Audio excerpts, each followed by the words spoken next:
daan. Yan, tingnan nyo mga idol. Ayan na, kita nyo na, diba? Ang laki ng baliti. Baliti ang tawag nito. Ayan, ang ganda. Diba? Ayan o, dito kasi, dito ako, pag once na dumaan ako dito, napakagaan ng aking pakiramdam. Para akong dito. Para akong inaanuhan ng ice. Ang lamig talaga. Ang lamig o, yan, tingnan nyo. Diba?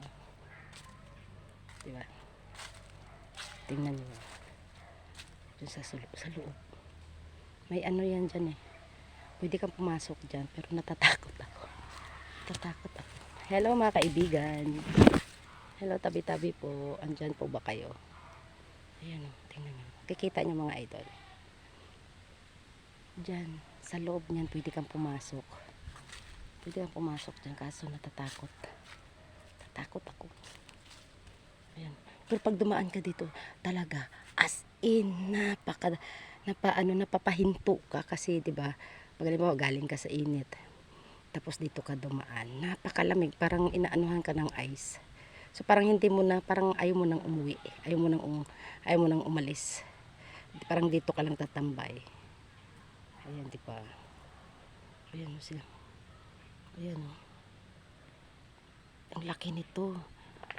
Siguro yung yung edad ko nito is sandali. 9 years old, andito na to eh. Andito, maliit pa to. Hindi pa masyadong malaki yung bahay niya.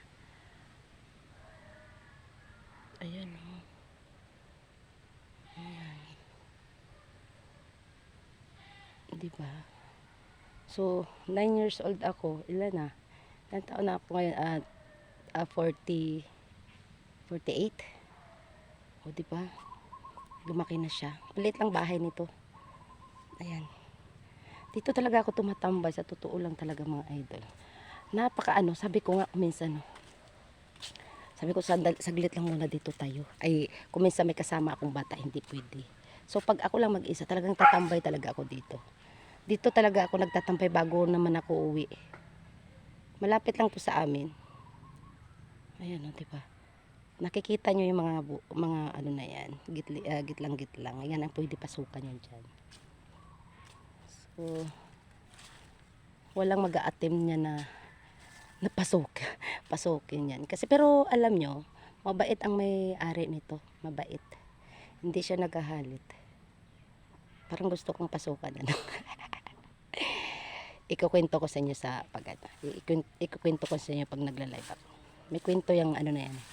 Yung puno na yan. May kwento. Pag nagla-live ako, abangan nyo. Uwi na tayo. Ayan, uwi na tayo mga idol. At ikakat ko na yung aking video at medyo mahaba na. Bye. Ayun yung papaya oh. Ayan oh. Yan. Inaabangan ko yan. Pag marami na silang bunga, pag sabay-sabay na sila mamunga na. As in may mga hinog na. Ayan, kamyas yan. Anahan ko yan. Bibidyohan ko yan. Open ako dyan sa may-ari niyan eh. Pumapayag siya. Payag siya pag ibablog ko. Yan nga lang, hindi kaseryosuhan ang aking pagbablog. Hindi siya clear, 'di ba? May kunting kaba pa. So mga idol, bye-bye. Dito na lang ang aking video. Bye. Sana ay magustuhan yung walang kwenta kong video. Bye. Bye mga idol. God bless.